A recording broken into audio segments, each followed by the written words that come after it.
So good to be here with all of you. We are now live on the LinkedIn and YouTube channels of Talk to Your Meeting Doctors. This is the second of an episode with Keith Jones. The last episode you can still watch by following our social media, and I will be posting in the comments here. And it was an amazing interview on a novel approach to facilitation.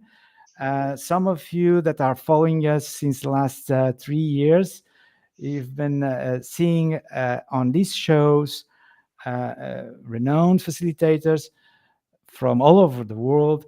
But with Keith Jones, it's really a refreshing view on facilitation that was unpeeled by Martin last episode, and we would be interested to see what we'll uncover this time.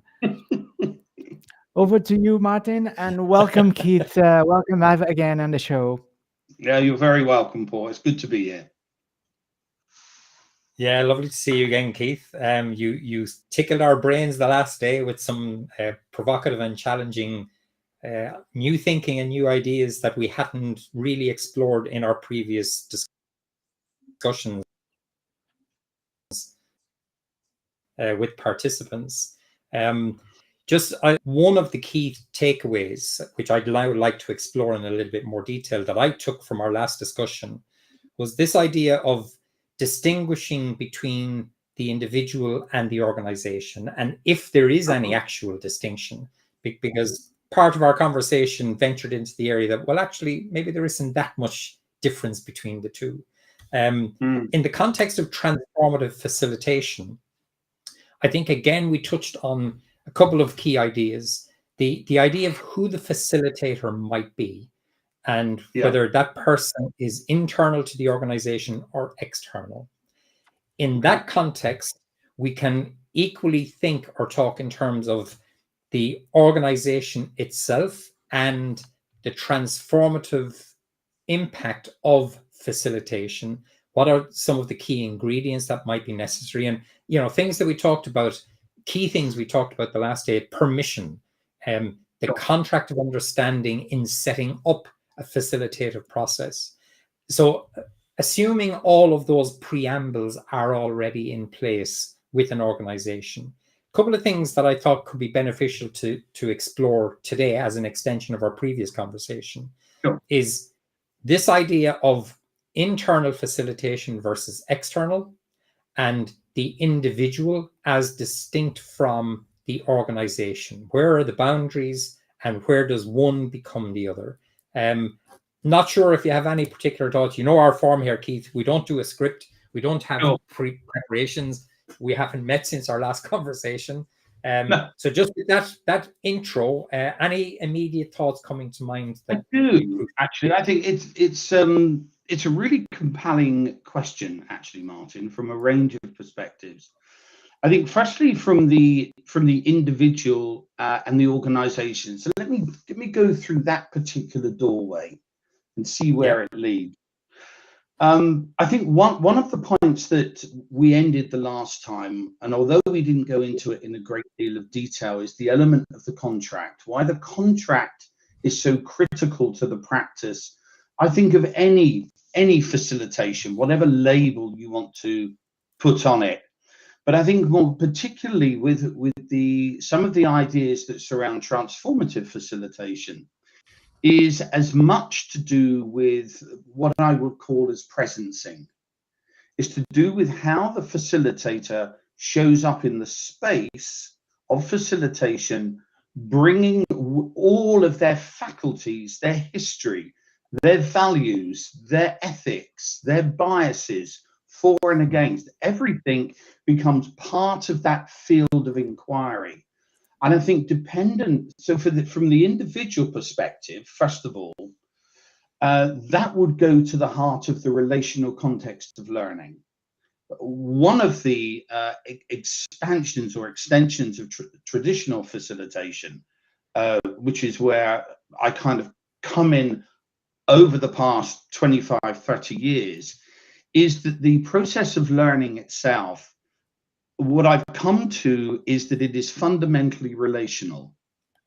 That relational characteristic, and I mentioned that on the last call, is absolutely critical to the individual's innate ability to find meaning in the experience that they have through the process of facilitation. If we move from that to an organizational context, then we move into a different frame. For the facilitator, it really does remain constant that, again, they bring themselves fully to the engagement. The difference is the lens through which we look. So in an organizational context, if I were working in that particular frame, then it would be far more systemic. There will be a systemic lens that will be added to an organizational context, in addition to the shadows, the archetype, and the unspoken dimensions of organizational life that often then get put forward in a multiplicity of different ways to maintain the status quo. So our ability as the facilitator, not only to cut through that to the heart of the matter, but in many cases to be able to navigate through that through the use of contracting and soft contracting, is a real skill. And that requires, as an approach, huge amounts of emotional agility, social acuity, our ability to calibrate our own cognitive and emotional and visceral world in response to the field within which we sit. The complexity, so I'm just going to hold it there before I just go on, but I just can't, that's where I come with in response to your original question, Martin. Okay, so our focus, from what you're saying there, our focus in this snippet of our conversation then is around, I'm taking it, Keith, as an external facilitator coming into an organization. The need for two things. One is for the facilitator to bring their whole self. Agreed. If I can put it in that simplified way. Yeah. And the second is for a very clear contract of understanding between the organization and this individual who may not be known to the organization. But you said a couple of interesting things there. From the organization perspective, you talked about the systemic lens is needed, which I'm taking as, I would understand that as the organization holistically, all its component parts, and the organization, how those parts connect and relate and interact with each other. So that's my understanding of systemic. I'm not sure if you would share that understanding. Second thing you said, which I think is interesting, and we might explore if you're interested, is the shadows of the organization, which I think is a really fascinating notion. And then the archetype of the organization. But the shadows, if we can assume, for the sake of argument, that the systemic is visible, the systemic is there, we can see the parts, we can see how they move. And can you tell me a little bit about your thinking on the shadows of the organization? Sure. Well, the shadows would play out in, if we were to take a very traditionalistic view of this, the shadows would play out through the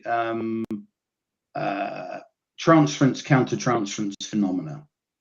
That's really where that would play out. And so both the imagery and the story that is created in the organization would give rise to the shadow, which correspondingly, through a process of parallel processing, if the facilitator is attuned enough, will begin to pick up that particular phenomena.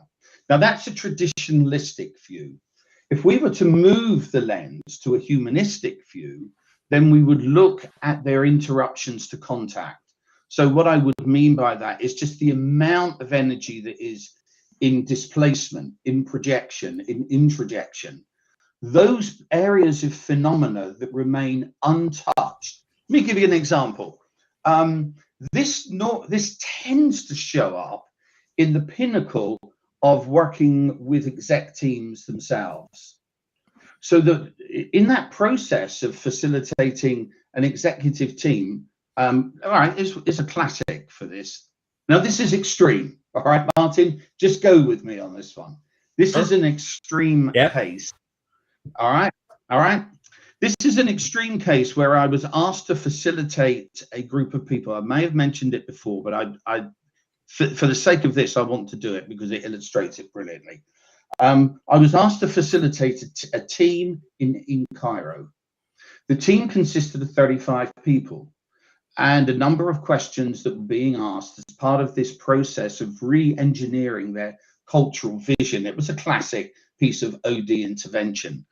But there was a particular part of this that came up right at the very end when one of the delegates said to me, you know, your questions are really quite confrontative for us because there's a piece of information that you don't know.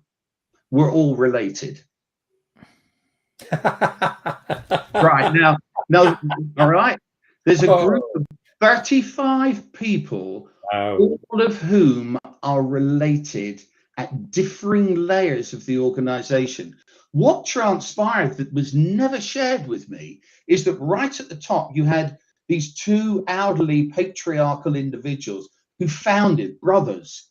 Then you get the next layer down that had operationalized it and driven this incredibly successful organization across the Middle East.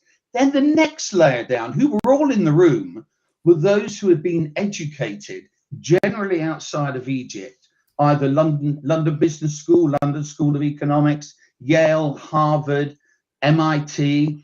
They're in the organization saying, now, we've got to bring new blood in.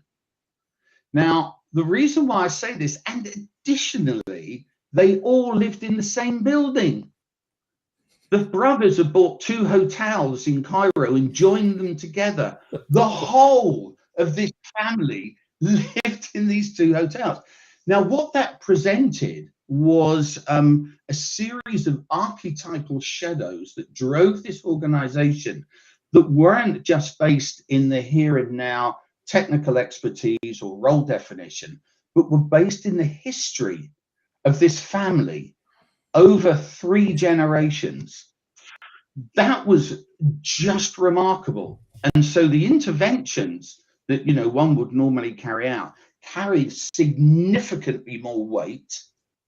And what they began to highlight more than anything were the fractures within this family very quickly. And so we ended up, you know, with cultural defenses about not wanting people to lose face, respect for the elders, the brothers, the younger generation, knowing that they had to reinvent or they would eventually become redundant, the whole organization. So that was a very, very extreme example of what happens when these incredible drivers of unconsciousness drove the structure of an organization. That, and just my final part on that, is that when we mapped this from an energy perspective, did not reflect the organizational structure. In fact, it was a very different story altogether. Yeah. And as an external facilitator, if you walk in blind into that, you have no way of knowing what questions you pose are going to be triggers for anybody in the group. Now, you're absolutely right. So the stories that were presented. So, you know, how would 2 people deal with conflict? This would be a standard question from an OD. You know, how do you manage conflict in this organization? The story that came back, however, was something completely different. It was to do with who set someone else up for detention when they were in early junior school. These what seemed ridiculous moments of familial contact became the organizing principles around the way this organization was structured. It was absolutely bewildering. It was an incredible experience and bewildering. Yeah. You said that was an extreme example. And again, just leaning on my own experience here in Ireland of working with very different types of organizations. the family organizations facilitating in a family organization versus facilitating in a, let's call it a regular organization, is really different. And I'd never really thought of it as you've characterized it now, as working through the shadows. But as you said it now, I'm thinking back to previous experiences I've had, and I kind of go, crikey, that's a really good way to characterize it, because sometimes it can be hard to put your finger on. You see or hear a reaction between two people in the room to something you've said or something somebody else have said. You're kind of going, why would the ops officer have an issue with the technical officer on that issue? And you kind of go, it's because they're blood related. And as you say, we're playing out a boyhood or a childhood or a girlhood issue. And it really pushes us back to what we talked about a little at the beginning, the contract. So do you have any guidance from either the facilitator's point of view or from the organization executive's point of view for the contracting part of engaging transformative facilitation?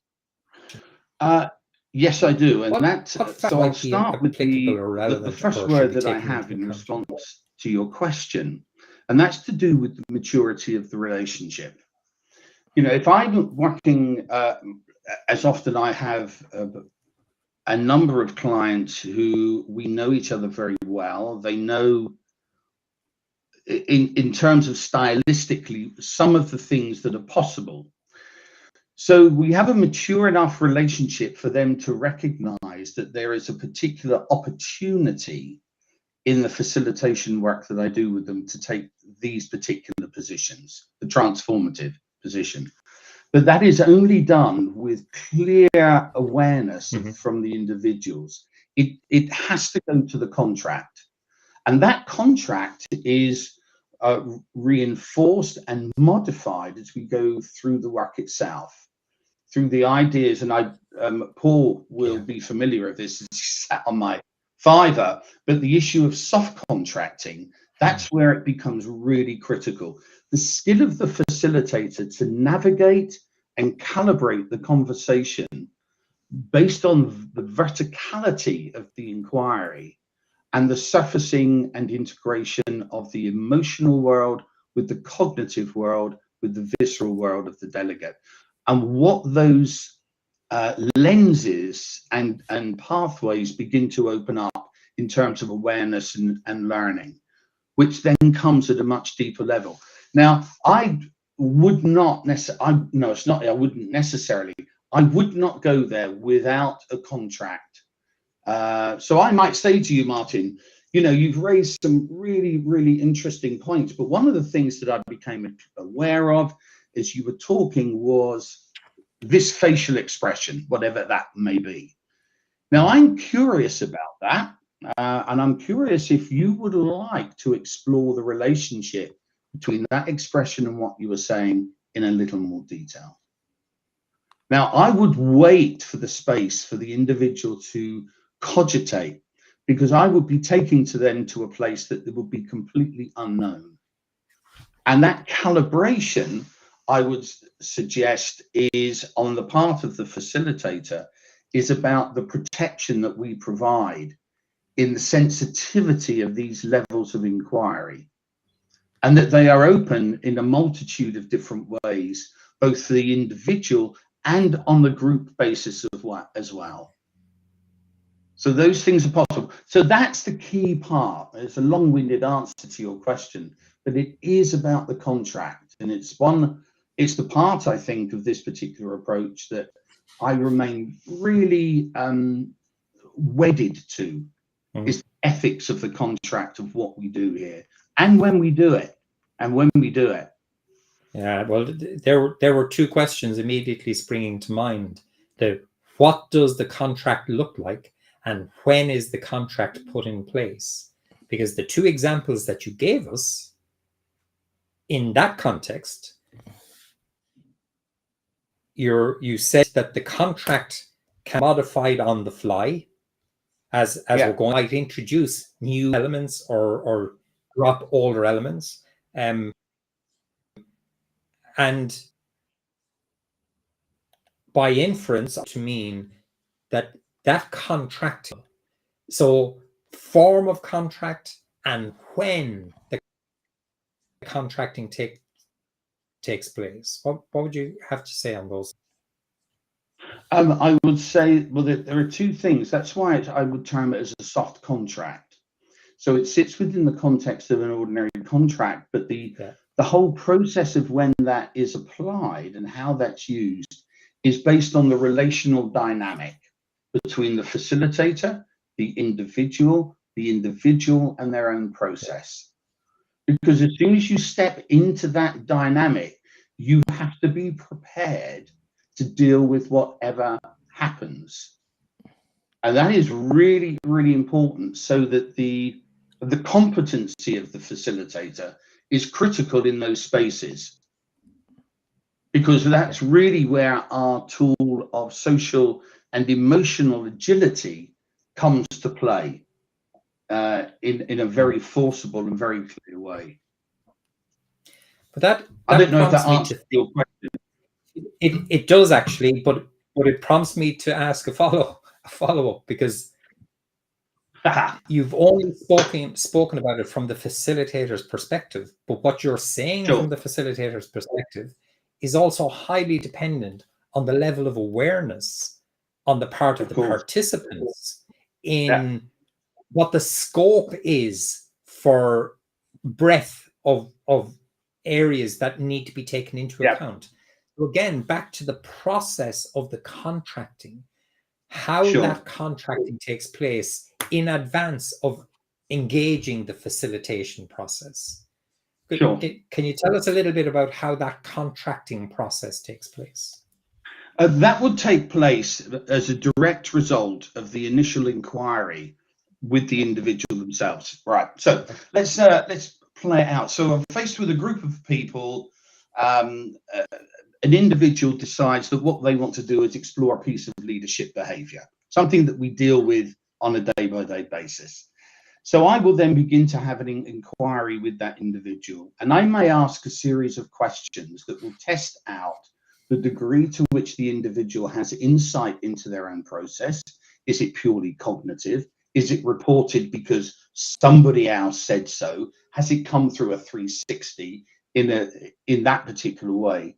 And the degree of connection the person has.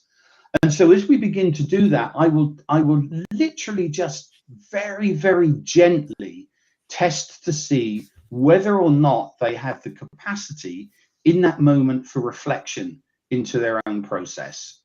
And it's really, it's so gentle, so subtle. It's on the basis of a single question or a phrase in a question that will give me an indication as to whether or not there is scope for this individual to want to inquire further into their process, as there may be a connection to their desired behavior or desired approach or attitude that will be both seen and unseen. That's how it would be done. That's kind of interesting, because that's like one of my initial thoughts before we started our conversation. I was just thinking about this idea of internal facilitation versus external. Our conversation has pretty much exclusively focused on external facilitation and bringing it in. But the essence of the conversation we've just had kind of suggests to me that internal facilitation would be an incredibly tricky business for anybody to take on. Yeah, I would agree with you. Because that's, and I hadn't really thought about that before. What's your thinking? Sorry, was that for Paul? No, that was for you, Martin. I was just curious as to your thinking about the dilemma between the internal and the external.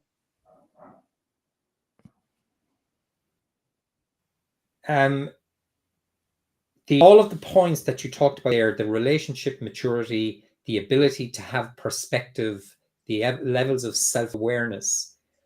If Mm. I've engaged in an organization as a participant and I haven't done any facilitative activity, Sure. I've become part of the fabric. I've formed relationships, good ones, bad ones, mediocre ones, and so on.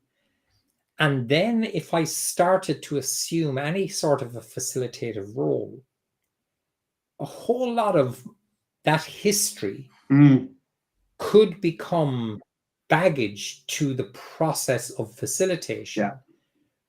Now, I'm very mindful that at the very start, we talked about, from our previous conversation, we talked about the facilitator needing to bring their whole selves to the party, if you want. Yeah. But that's a bit different to me as a participant in the organization, taking on a facilitative role as opposed to taking on my normal role with all of the relationship I'm bringing to that. So it just forces me to beg the question, can an internal participant really be the type of facilitator that almost any organization would need? Or is that a bridge too far, actually? It's a really, I mean, one, I love your inquiry into the conundrum, because I think it is a conundrum. My initial response is that in my practice, I have never known it. Genuinely, I've worked with hundreds of internal facilitators where the expansive space that is available in the learning process is a particular place that they would really rather not go, and it's never really articulating. But I think that you articulate it in your reflective questioning really well. I think it's a boundary too far. Yeah. Or even if it was considered, the complexity, both conscious and unconscious, of navigating that kind of relationship would be open to a whole range of process issues that would be very difficult to navigate over the longer term, let alone the short term. Yeah. But what you've just said there, Keith, poses an additional problem for the external facilitator, because you previously mentioned the idea of relationship maturity. Sure. That the form and content of the contract between the facilitator external and the participants is dependent on the relationship maturity. Yeah. But by the same logic, can the relationship maturity get too mature facilitator to be genuinely able to do their job? Do they become too Absolutely close right to the organization to be able to properly stand apart while at the same time being part of the conversation? It's that poses a pretty significant challenge for the external facilitator. Well, it does, and and I can think of situations with some clients that I've worked with over decades. You're still there.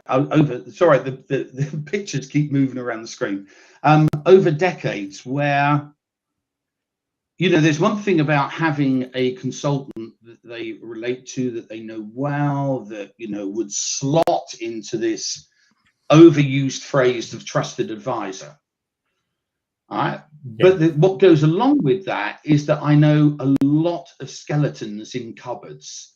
I know a lot of things that have happened below the line and how things have got done over the years. Now that presents a level of familiarity, but it also, and I think you're absolutely right, presents a danger.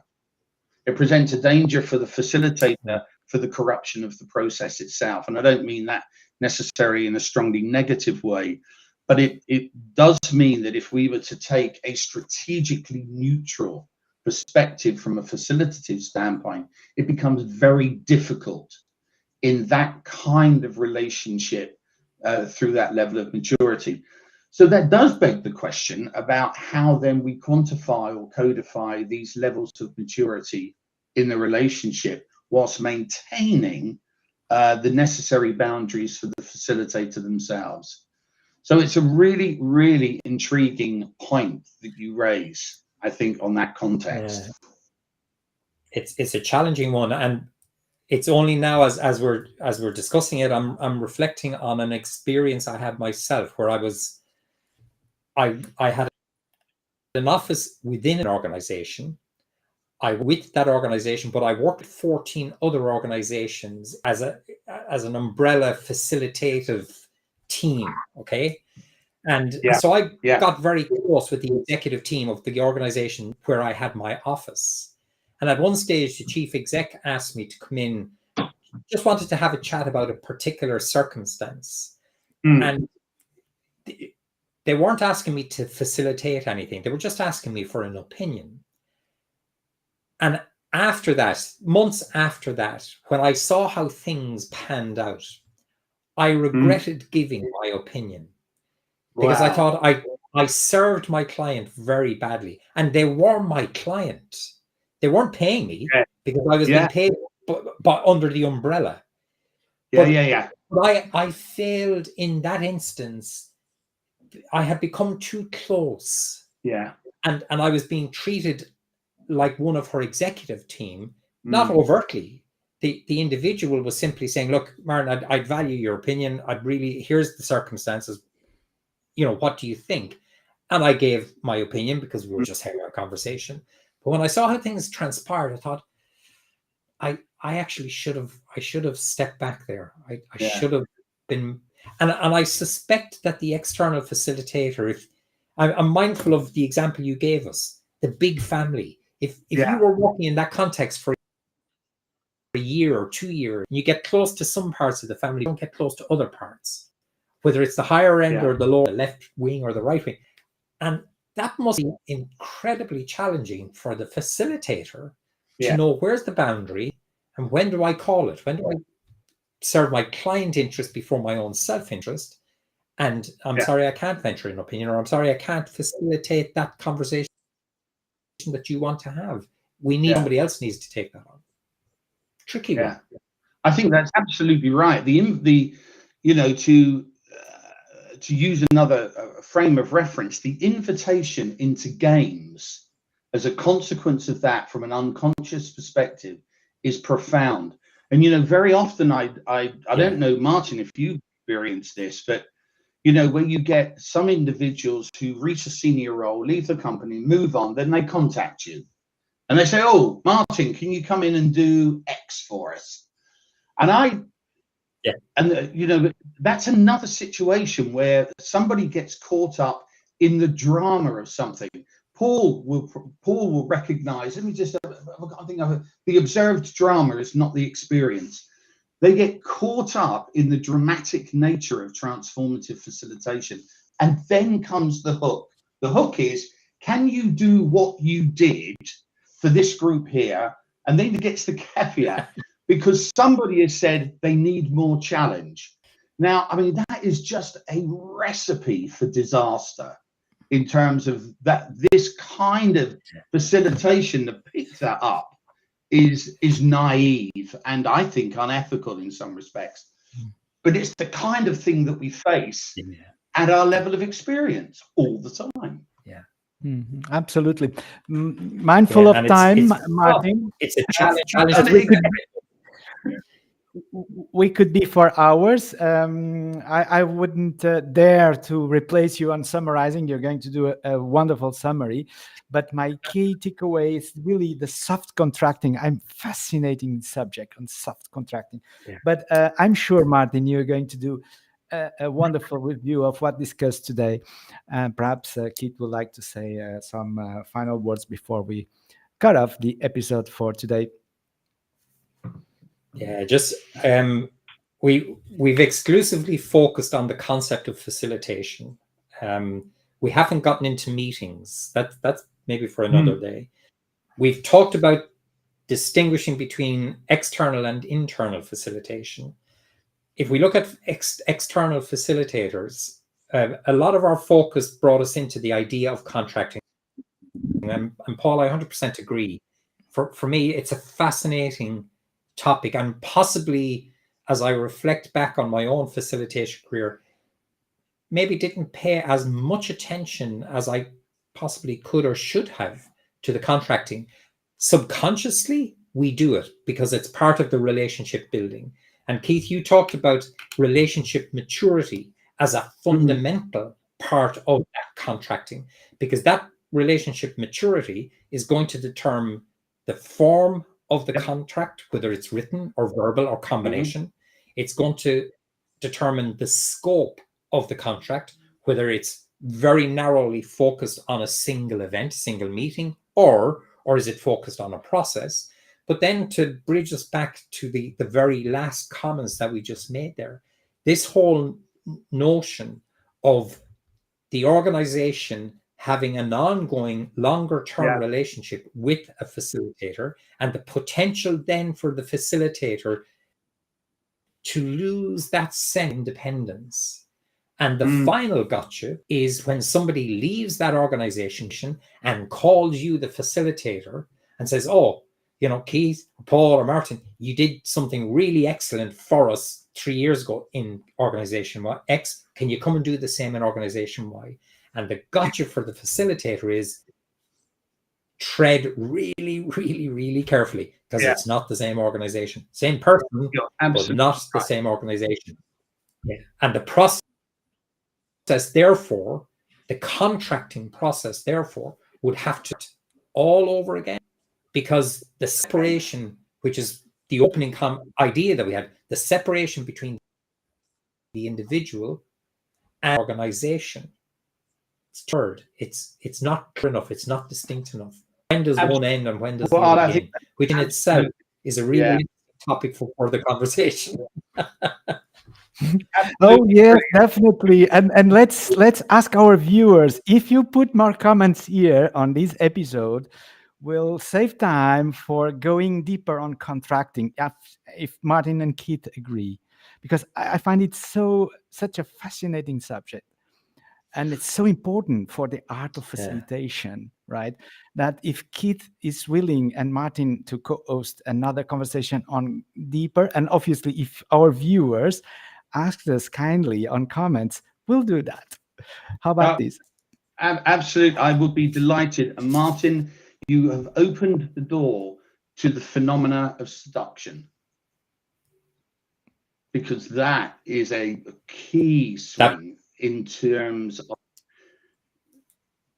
the seductive quality of the contracts that happen. Can you say that again from the start there? Yeah, what you've opened up there is the phenomena that many of us who are experienced in this field will know is the phenomena of seduction.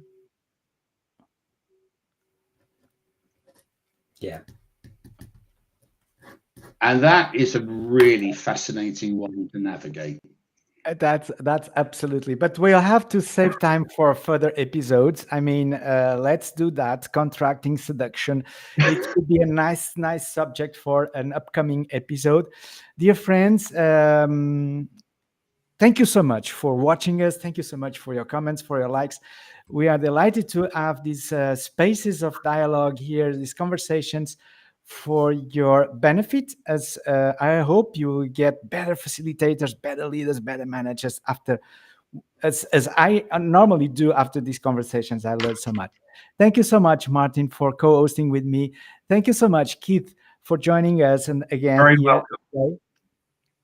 And look forward to see you all in the future. Thank you so much. It's been a real pleasure. Thanks again, Keith. Pleasure as always. Cheers. Thanks very much. Bye-bye.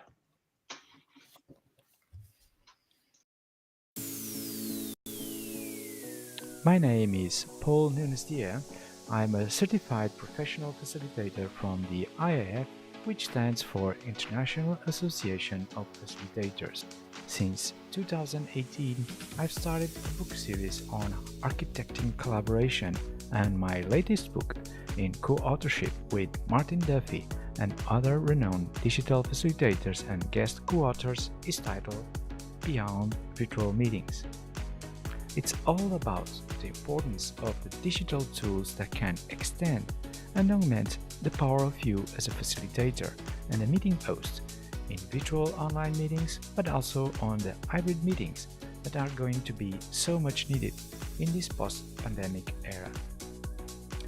Along with my co-author Martin Duffy and esteemed PhD colleague, we host Talk to Your Meeting Daughters, a series of hosted conversations with meeting experts that can advise you about how to transition to this new normal and take advantage of this incredible once-in-a-lifetime opportunity to make the organization of your meetings more sustainable and effective. Please stand by as the next show will start momentarily.